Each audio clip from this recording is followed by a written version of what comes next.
Welcome time travelers, and welcome new time travelers. As always, if you're new to this channel and enjoy learning about history one event at a time, don't forget to hit that like button, comment, and subscribe. Without further ado, let's get into it. Today we're starting out in 1671 when the Paris Opera first opened with a performance of Paumanée by the composer Robert Cambert. In 1820, Henry Clay helped win passage of the Missouri Compromise, which divided the United States over the issue of slavery for years after. 1847 brought us Scottish-born American inventor and scientist Alexander Graham Bell, whose foremost accomplishments were the invention of the telephone in 1876 and the refinement of the phonograph in 1886, was born in Edinburgh. Moving on to 1861, when the Russian Emperor Alexander II issued the Emancipation Manifesto, which declared the freeing of the serfs. Now let's make a stop in 1911 when American actress Jean Harlow, who was considered the original blonde bombshell, was born. 7 years later, in 1918, the second of two treaties of Brest-Litovsk concluded hostilities between Central Powers and the Soviet Russia during World War I. 1923 brought us the first issue of American weekly news magazine Time, which was published. And in 1931, the Star-Spangled Banner, that was written by Francis Scott Key during War of 1812, was officially adopted as the national anthem of the United States by Act of Congress.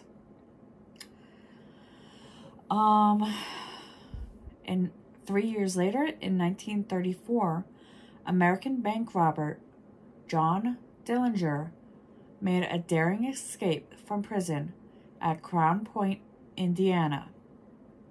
Moving down the historical timeline to 1937, when the appointment of Wang Chang-hu, formerly Chinese minister to London, and a judge of the Permanent Court of International Justice at The Hague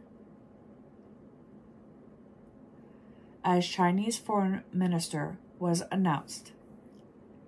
The next stop will be in 1957 when the Nyasaland government declares a state of emergency.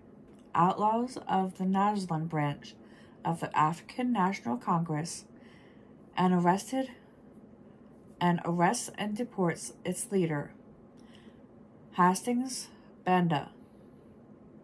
On this date in 1985, the first episode of the sitcom Moonlighting aired on American television. The series was a breakthrough for Bruce Willis, who played a wisecracking private investigator. In 1991, following a high-speed car chase, Los Angeles police officers brutally beat Rodney King, an African-American motorist. Despite a videotape of the beating, the policemen were acquitted in 1992, causing large-scale rioting in the city. I remember hearing about this. 4 years before the turn of the century, in 1996, Marguerite Duras, one of the leading figures of the French post-war literary scenes, who frequently wrote about oppression and impossible love, passed away in Paris. The following year, in 1997, near Kuala, Pakistan, where at least 125 persons were killed and 175 injured when a train derailed after an apparent brake failure. On this day in 2005, American adventurer Steve Fossett became the first person to complete a solo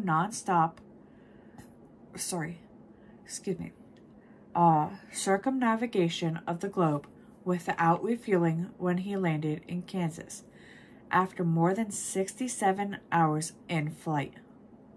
Dang. 2012 brought us American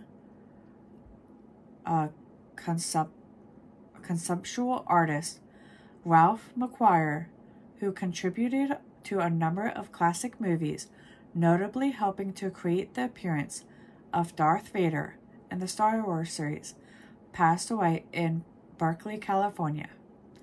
6 years ago, in 2018, English neurologist Roger Bannister, the first athlete to run a mile in less than 4 minutes, passed away at the age of 88. And with this, we return to 2024 and our current history. Let's see what this year has in store for us. Until then.